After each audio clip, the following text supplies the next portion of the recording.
Doesn't it seem that Hillary Clinton was running for president a very, very long time ago? 2016. Wow, that was eons ago. But more than any other website or podcast or writer or video maker, what we covered during that campaign was not the whole business, but we just kept an eye on Hillary and Bernie when they talked about black victimization. And it was a lot. There was it was, at some point, it almost got to be an auction. I mean, Bernie would say, hey, we got to give black people $50 billion in order to get them out of poverty. And then for the next 3 weeks, everybody would putting a new number on it. The last number I heard from Hillary was, she said she was going to spend $200 billion on economic development for the fellas and their lovely ladies, because they are the victims of relentless white racism all the time, everywhere. That explains everything. I remember, though, one thing Hillary said that the first time I heard it, I actually got a little bit annoyed at it. But then after I listened to it for a while, I saw the truth in it, and I'm being 100% serious. Does anybody remember that Hillary line about white people having to listen to black people more? White Americans need to do a much better job of listening when African Americans talk about the seen and unseen barriers you face every day. We need to recognize our privilege and practice humility, rather than assume our experiences are everyone else's experiences. But the more you hear that little clip, the more you realize Hillary's been saying the same thing we've been saying around here. In a way, we've been saying black people aren't really into white people. They're just not. They're not into white people. They're not into Asian people. They're not into gay people, Amish, Eskimos, kitties, puppies, turtles, goldfish. They're just not. And they don't mind telling us. They tell us in their music. They tell us at their award shows. They tell us on CNN, MSNBC. They tell us on Twitter thousands of times a day. And we're not listening. We don't listen. Hillary's right. We're not listening. They're screaming at us, shouting at us, trying to get our attention. Hey, white people, we're not really that into you. We're going to make movies where you're the villains. We're going to get money from Google, or we're going to do videos where you're nothing but a dumb villain that's been holding people, black people, down for a long time. You have to watch that. We're serious. That's what they're telling us. What do white people do? They look at it and go, oh, isn't that cute? The fellas and their lovely ladies are trying to get their act together. Oh, good luck, y'all. It's kind of like Jehovah's Witness coming to your door. You look at them, you get their pamphlet, and you say, okay, I'm in the middle of something right now, but good luck. And you scoot them on their way. I don't know what else black people can tell us to get us to believe what they're saying.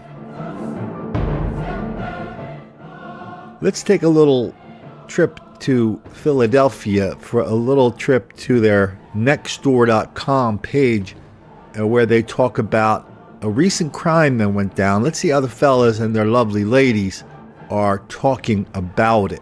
One of the hardest things for white people and Asian people and young people, old people, gay people, straight people, kitties, puppies, turtles, goldfish, one of the hardest things for all those groups of people to get their mind around is that black people are not really into you.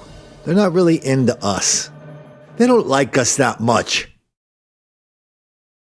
One of the reasons it's so hard to get our mind around that is because the rest of us are out here constantly looking inside of ourselves. We're searching for that one little tiny spark of racism, and we're trying to stomp it out. And while we're trying to stomp out this last spark of racism, every day, TV, radio, newspapers, the web, on the streets, we see black on white hostility going mainstream, acknowledged, encouraged, said to be just a normal thing because everybody knows how much white people suck. So why shouldn't we not like them? And as for Asian people, they're always out there working and making money, making black people look bad. We really hate them. let's head on up to the latest example of this we have from beautiful West Philadelphia. Now, I'm not sure, but I think what you're going to see is kind of a mixture of Nextdoor.com, and there might be a few Reddit comments in here thrown in here as well. But listen to this robbery, then listen to the people's reaction to the robbery. From West Philadelphia, 2 kids robbed me and a friend at gunpoint at Farragut and Walnut. I think I was up there a couple weeks ago, by the way, at the haunted house. Back to the letter. They came from behind, asking for directions to 46th and Market, directions we were headed, and then proceeded to follow us for half a block before running and pulling out a Glock. They seemed just as scared, nervous as we were, whatever that's worth. They were about 20 years old, wearing hoodies, black males, no facial hair, 5'8", filed a police report already and all that. I don't know. Just watch your back. YALL, y'all. Okay, if anybody lurks or posts on Nextdoor, or especially Nextdoor, this is a pretty standard thing to do. I mean, something happens in your yard, you tell people what happened, but it's also standard if you say, instead of saying like there were a group, this just happened in my neighborhood, instead of just saying there were a group of teenagers up on my front porch, if you say they were doing all sorts of bad things, if you say there was a group of black teenagers, then all the black neighbors are going to come in and go, why'd you have to make it about race? Well, black people are the only one doing that stuff in this neighborhood. Is that right? No, white people do it all the time. Oh, really? Where? Well, we'll get back to you on that, Colin. Anyway, let's listen to the reaction to these stories. To this story from black and white people, social justice warriors all, and kind of hard to believe. Here's one. Great job making it just a little easier for the pigs to murder innocent black kids in hoodies. I'm glad you're okay, to be clear, but I don't know what filing a police report is going to do besides give them another excuse to stop random black men. And then somebody asked the guy, well, what would you do in that situation? But the guy says, take the I. That must be in a subway. Take the I and fucking move if you're scared. LOL.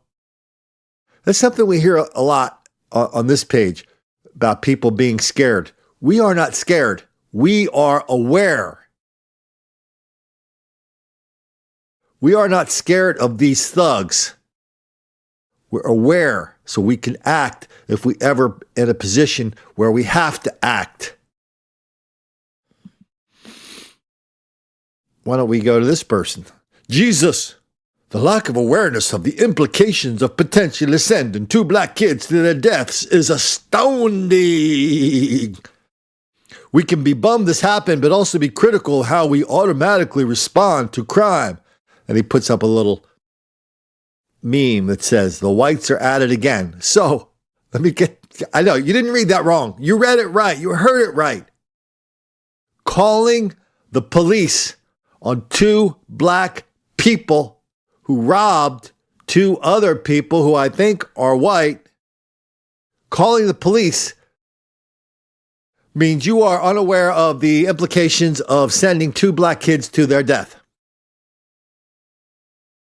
Man, if that is not a clear statement about crime is the new black entitlement, I just have never heard anything clearer than that.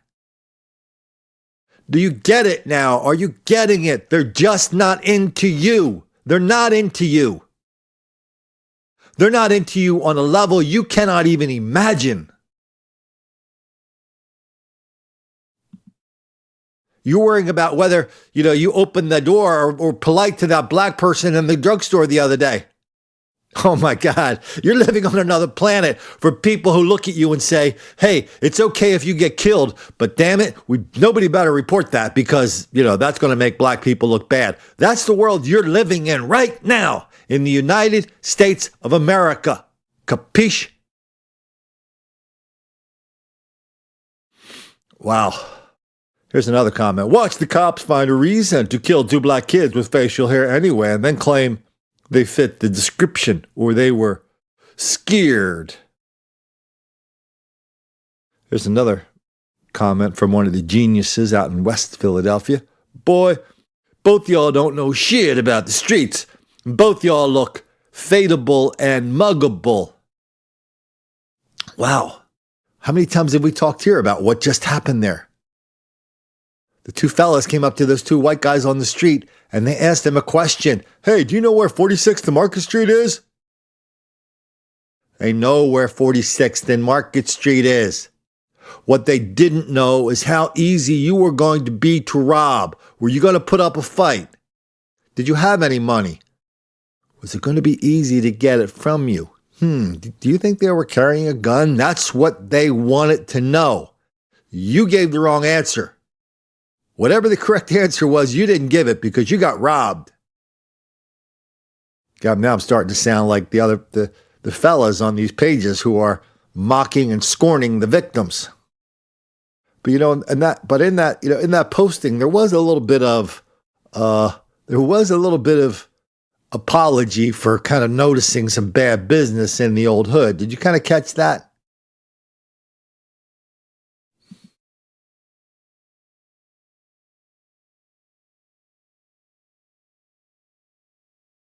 Okay, so here's another one from a white guy.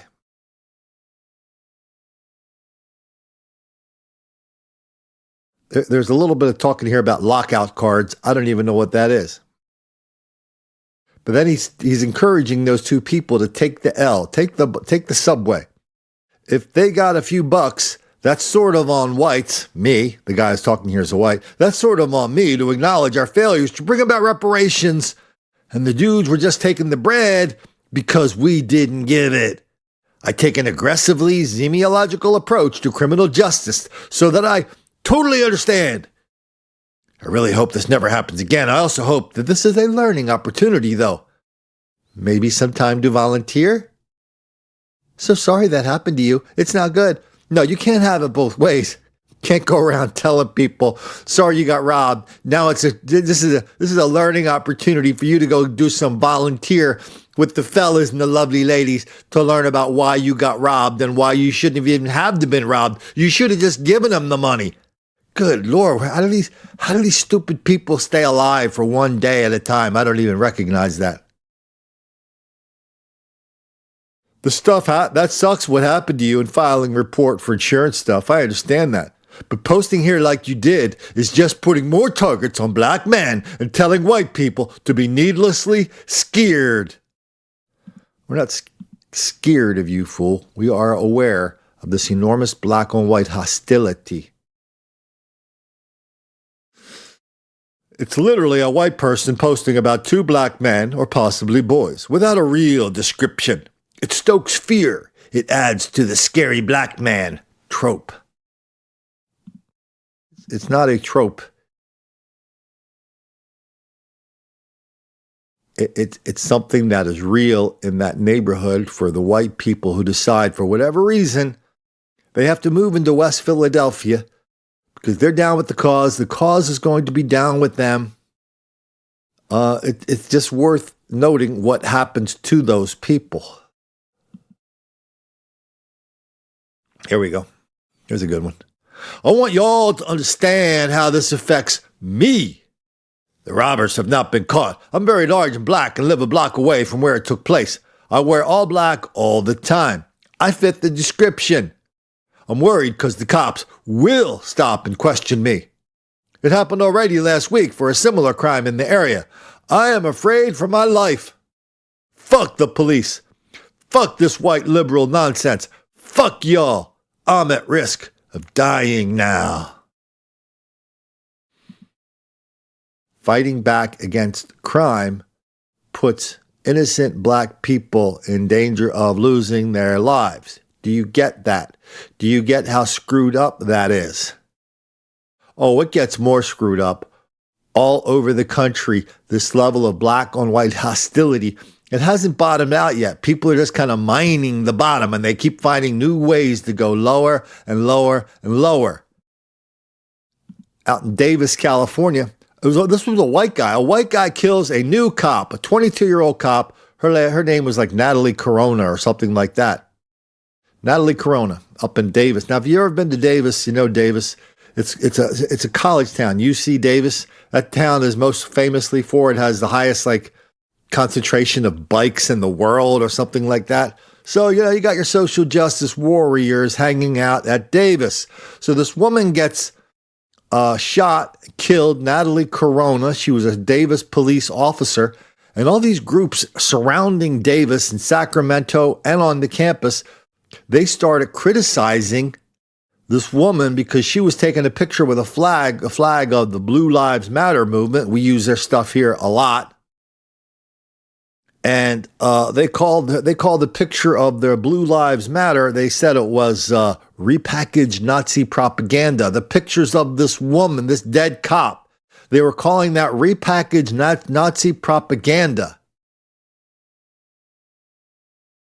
And said, well, instead of focusing on this cop who was shot in the line of duty, we should start thinking about Darryl Richards, who was brandishing a pellet gun. He got shot by the cops for no reason whatsoever. At UC Davis, a student group at UC Davis called the university's Ethnic and Cultural Affairs Commission criticized the picture with the cop with a flag, saying it was triggering, blatantly anti-black. They put this on Facebook. They said flashing lights, sirens, and increased police presence can be triggering to many black and brown people. This flag represents an attempt by law enforcement to undermine the Black Lives Matter movement. It's an effort to evade accountability and critical awareness of police treatment of communities of color. Wow. Think about the hostility that has to be filling you so right up to the brim where it just spills out when a 22-year-old cop is killed. You can't even hold it in. You have to say, oh yeah, that cop was just her obituaries are just another piece of Nazi propaganda meant to keep black people down. Think about how full of hate those people are. We just heard. Think about how that affects you. Do you think that's isolated? Think about how that affects you. Your mom and your dad, if they're living somewhere like that. Your children, if they're going to a school like the University of Southern California, Columbia, Madison, University of Wisconsin in Madison.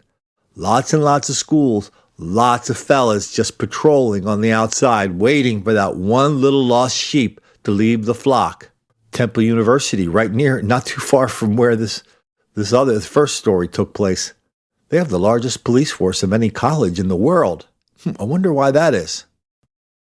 If you want to see some of the original clips and links to that story, just go to Colin Flaherty. Go to minds.com/Colin Flaherty. You'll see a link there to a video with some of the original material in there. But good Lord, how many people were in that? I mean, I just took a smattering of all the black people who were on that channel who were really unhappy that a white person would report to the cops that a couple of fellas stuck a gun in their face and robbed them. I mean, that's a thing now, right? White people are not supposed to call the cops on black people because crime is the new black entitlement. But even as white people continue to scratch their head and try to figure out how they we can snuff out that last little spark of racism inside their otherwise pure breast, black crime and violence wildly out of proportion proceeds apace. And some of this crime is so hideous, so loathsome. I don't even like talking about it that much because I don't think anybody wants to hear it that much. But here are two examples. This is a twofer. This is two examples of recent examples, not something from 1922 when Columbus sailed the ocean blue. These are recent examples of black on old woman violence. Police better find him before I do. From Lutheran Hospital, an emotional John Scott described the vicious attack on his 87-year-old mother. She said she came to in the ambulance. She's out of it. She's in a lot of pain. Monday afternoon, Patricia Scott drove to the dollar store on 44th and Harlan. Wheat Ridge police say this man had been casing the store for several minutes, at one point walking inside. He followed other customers, but targeted Pat for her purse. No sooner did she get out of the car that he came over and threw her to the ground, and we think probably hit her because she's got multiple injuries. Surveillance video shows the man knock Pat to the ground and drag her as he clings to her purse.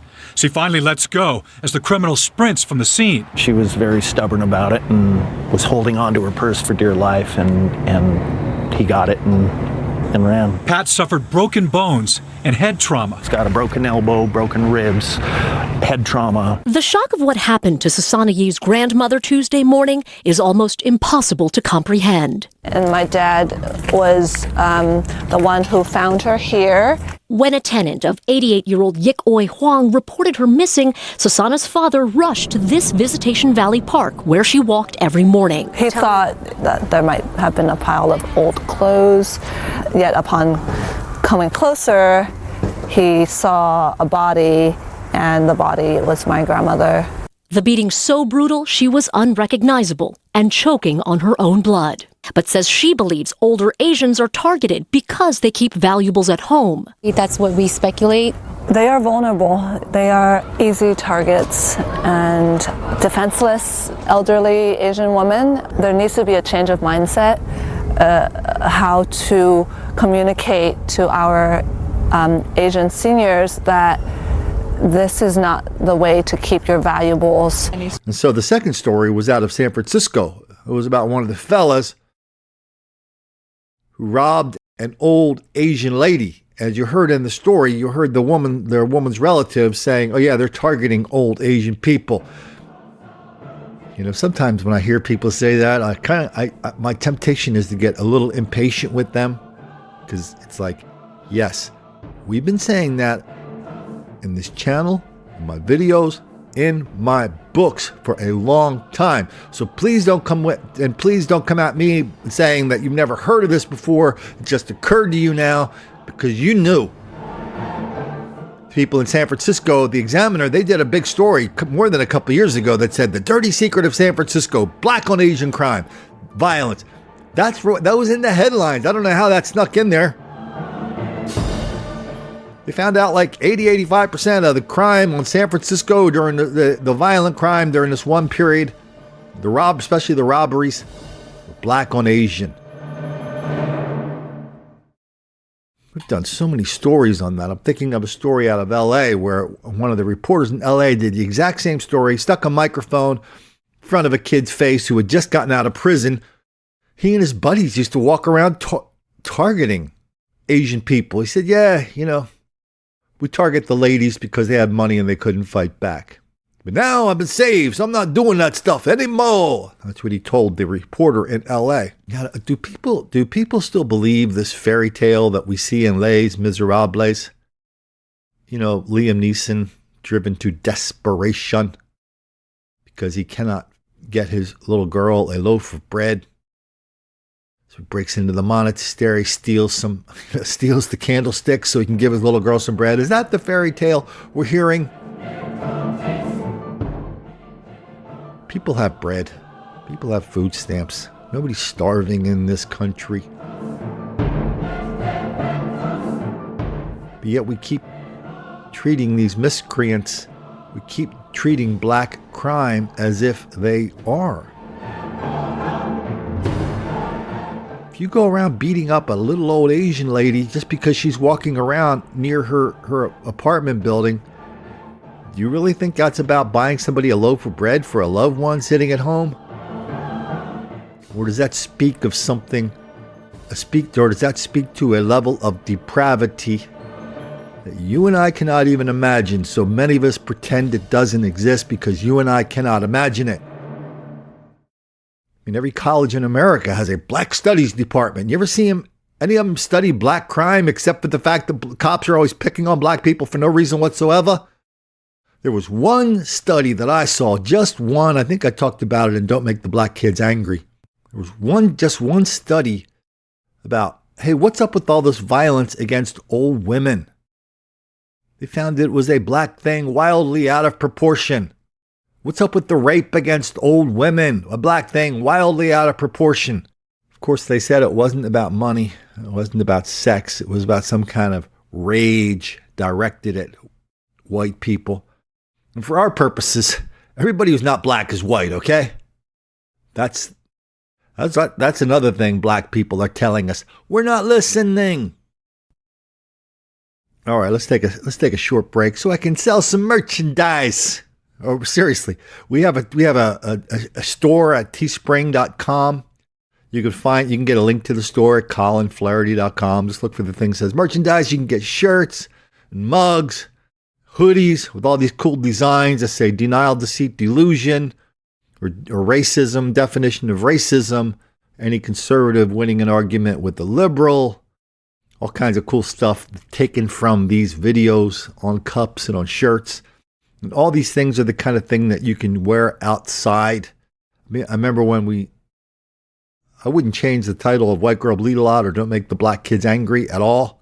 But at the same time, I recognized when I gave those books those titles, that it would be tough for somebody to read something like that on a subway or on a park bench. But these shirts, they kind of identify you as kind of a member of Colin's club without saying anything to risk your life and limb over. So anyway, check that out. And if you're feeling, and again, I cannot thank all of you guys enough for everything you're doing to make this possible.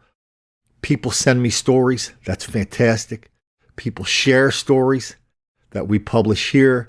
We publish on minds.com. We publish on Facebook. We publish on Twitter. I'm telling you that sharing and liking, it seems trivial. It's very important. So thanks for doing that. And people, I get a lot of emails from people who really, really want to be a part of what we're doing around here, but they're a teacher, a cop, a fireman, they work in a cubicle. And listen, if the guy who basically invented DNA, he discovered DNA, the father of DNA, if he can get fired for talking about DNA and genetics, then, well, you work in a cubicle, don't pretend you are not vulnerable. And people know that. And so a lot of people here, they really want to help. So they go to my PayPal. Again, you can find that over at colinflaherty.com. They throw a few coins in the cup that helps make this possible. And very grateful for all of that. One of the things that people do who do follow my books and videos, and they do write me emails and call me on the phone, they're very, very generous in their praise. Sometimes too generous. Colin, you're the only one doing this. Well, I have a little point of view. I'm trying to stay in my lane and all that stuff. But there's a lot of people out there talking about this black dysfunction, this black violence so wildly out of proportion. Maybe they talk about it in a little more elegant and refined terms than good old Colin. That, the dancing around it and doing the old, well, I'm not talking about all black people. I have a lot of black friends. That approach doesn't really work for me. But I'm glad there are people doing that. I mean, one of the people I think of when I think of that is Heather McDonald. And I think she has a book out now called The Diversity Delusion. Somebody sent me a quote from that book the other day. And it's just too good not to put into this podcast. So let's hear Heather McDonald take a minute or two to kind of cast a big picture about what we're talking about here every day. Quote, black males between the ages of 14 and 17 commit homicide at 10 times the rate of white and Hispanic males of the same age combined. Given such high crime rates, what do the civil rights advocates think is going on in the classroom? Docile obedience and strict self-discipline? The same weak impulse control that leads to such high crime rates among young black males inevitably means more disruptive behavior in schools. Blacks commit nearly 80% of all the shootings in New York City, even though they are only 23% of the population. Whites commit 2% of the shootings in New York City, though they are 35%. If the civil rights industry refuses to acknowledge the behavior that leads to disparate discipline rates, it is even more resistant to confronting the root of both the black school discipline and crime problems. In many urban areas, the black illegitimacy rate is well over 80%. Despite what Twitter and Facebook and Google and YouTube and Patreon are trying to convince us of, there are people out there in the real world talking about race without getting at each other's throats. Maybe these conversations get pointed.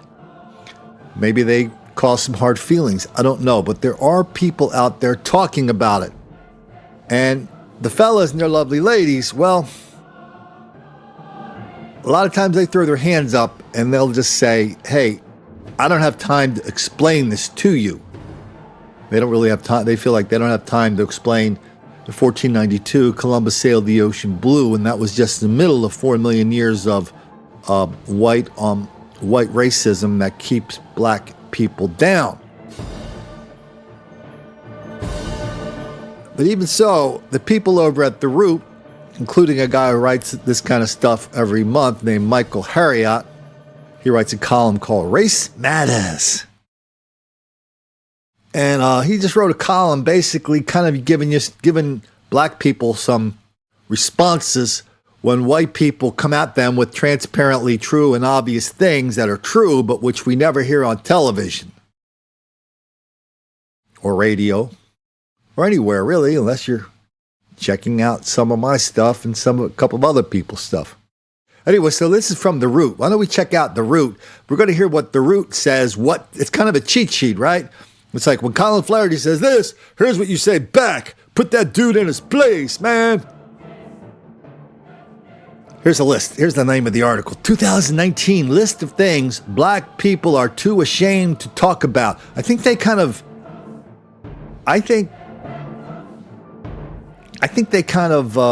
misnamed this article, but that because nobody's saying anybody's ashamed here. When I first saw this article, I'm 99% sure this article had a different title on it.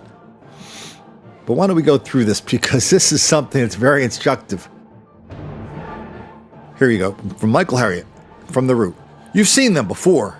They are your friends, neighbors, co-workers. They lurk in the shadows, bouncing back and forth on the balls of their feet like a skilled double Dutch dancer ready to hop between twirling ropes and derail any conversation about race, police brutality, politics, or white supremacy. They are opinionated. They are relentless. They are everywhere. They are the whatabouts. A whatabout is a person who distracts from a salient point by using a false equivalency or a marginally related tangential point. Example of this is, whatabouts always say, quote, I don't mind NFL players protesting injustice, but what about the troops who fight for our freedoms? Whether it's black-on-black crime or illegal immigration, whatabouts maintain that the Negro retina is blind to certain facts that would disprove the existence of racism and officially certify America as a post-racial society. They actually believe black people refuse to acknowledge or admit we have shortcomings. So in an attempt at becoming more efficient, we have compiled this handy-dandy list of often used topics raised repeatedly by black conservatives, Facebook trolls, and people who once fantasized about living in an apartment across from Ross, Chandler, and Joey. Feel free to bookmark this list and forward it whenever a random whatabout employs this technique in an argument to make themselves look smart or feel as if they are not a part of the problem. The first one, we're not going to read the whole article. We're just going to go through the five bullet points. His first bullet point is, which white people said, which you can easily refute, is black people need to stop killing each other and talk about black-on-black crime. Well, this guy says this is a pile of bull because in 2018, I kept a running tally of community events in Birmingham, Alabama. I counted 68 unity events, peace marches, stop the violence rally, and community forums. there were only 14 events related to police brutality or Black Lives Matter. So I guess he's saying that, well, I mean, what he's saying is black people are always talking about black on black crime and how to knock it down and all this other stuff. And white people are just ignoring that for nefarious reasons of their own. And one thing he doesn't talk about, though, is when you have these quote unquote peace rallies, unity marches, peace marches, stop the violence rallies. I was talking to somebody from the Times over in London on the phone. And he goes, "Hey, Colin, if I come to the United States, where can I find one of these examples of black mob violence?" I said, "Oh, that's easy. Go to a peace rally."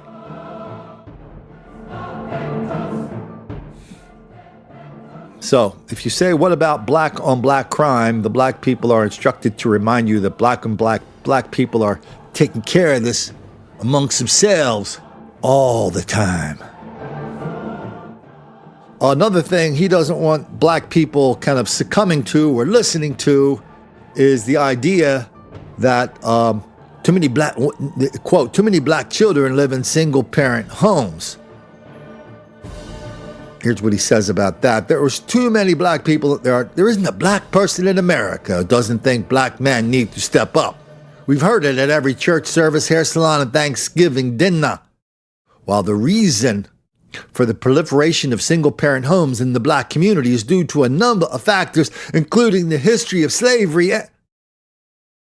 Then the guy goes, "Oh shit, I said the S word, slavery." So the reason that there are so many black unwed mothers and black illegitimate children is because of white racism all the time, everywhere. That explains everything, which didn't even start at slavery, was around a long time before slavery. And by the way, slavery still exists. That's why a guy at the Washington Post wrote a big book saying that. He got the Pulitzer for that book just a couple years ago. I mean, when I say slave, no, I'm not talking about slavery in Africa. I'm talking about slavery in the United States. I'm talking about economic slavery that the white people are inflicting on the brothers. Yeah, that's why he won the Pulitzer. Anyway, then he does get right into slavery. Number 3, slavery was a long time ago, and white people are always saying, get over it. And the guy reminds us that slavery is a larger part of America's history than any other country. Heck, even I know that there was like 5 times more slaves imported to South America than there were here. But and the 400 years of racist policies that governed black people were not slave laws, they were race laws. But we can talk about it if you want.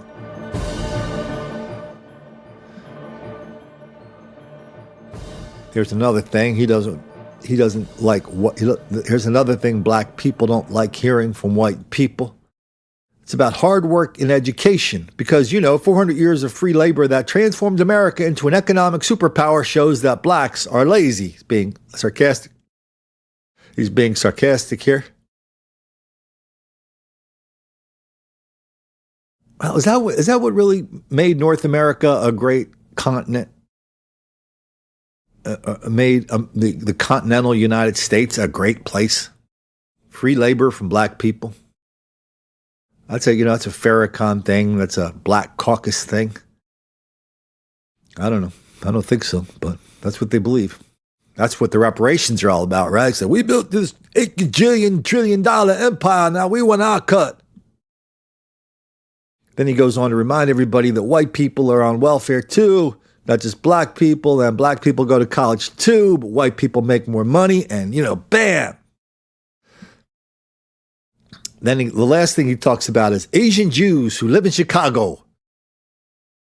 Quote, after we talk about all those things, we must discuss how Asians escape all this make-believe racism that we claim exists. Don't mention the fact that Asians weren't historically subjected to slavery, Jim Crow, and the anti-black violence. Don't mention adapting and excelling in a system meant to foster and ensure supremacy of whiteness does not mean that white supremacy doesn't exist. He makes the same comments about Jewish people. In 2019, someone will be sure to ask why Jewish people were able to overcome the Holocaust so quickly, but black people are still whining about slavery and Jim Crow.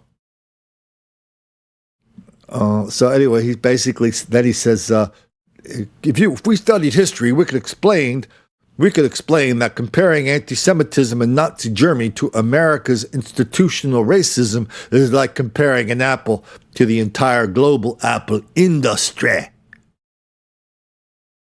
And when and if a certified car carrying whatabout hears you mention any of these things, they will resort to their last line of defense. They will pause for a second, as if they are deeply engrossed in thought, and ask, with all earnestness and sincerity,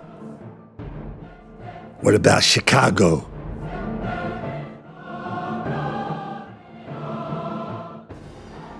There is no, but whatever this guy says, there is no answer to Chicago other than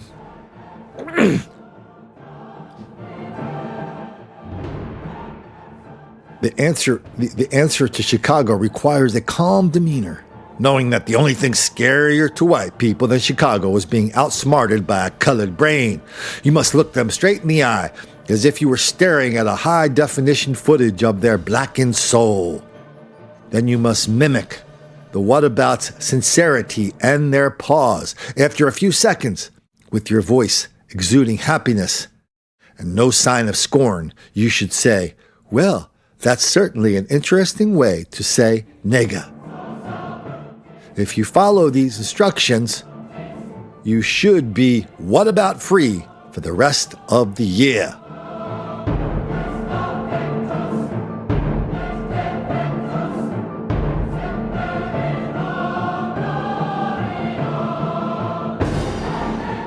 Wow, that's a very convenient cheat sheet, right? It's like, listen, this guy named Colin Flaherty says there's a million excuses out there, and he doesn't want to hear any of them. Well, not everybody's like Colin. There still are some white people and Asian people out there, and reporters and public officials who will listen to the excuses. We just have to up our excuse game a little bit.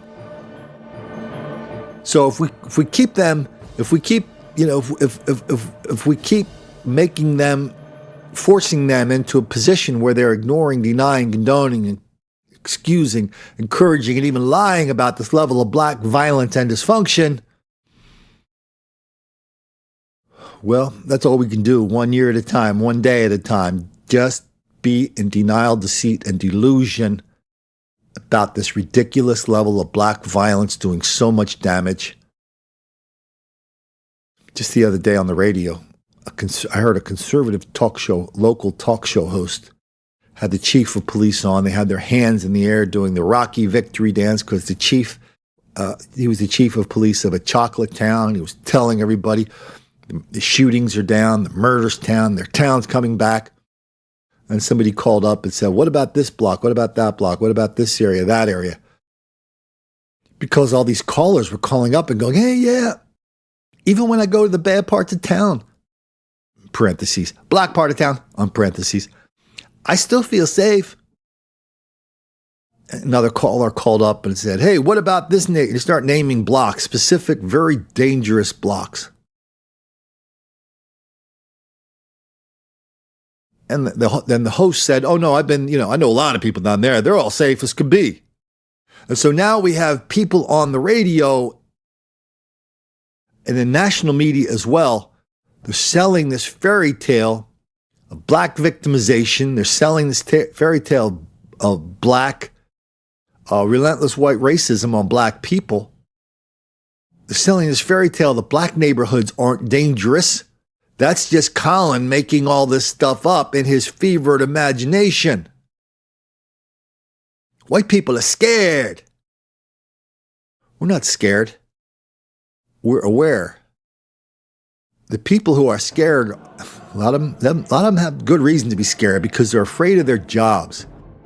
But lots of people, I put myself in that camp, we're not afraid to look people in the eye and say, there's something really wrong in this country. And a good example of it is this ridiculous article from The Root, where the guy's kind of schooling people in how to mock and scorn anybody who wants to know Why are you perpetuating the greatest lie of our generation, the myth of black victimization? When are you going to confront black criminality so wildly out of proportion? When? Answer, never.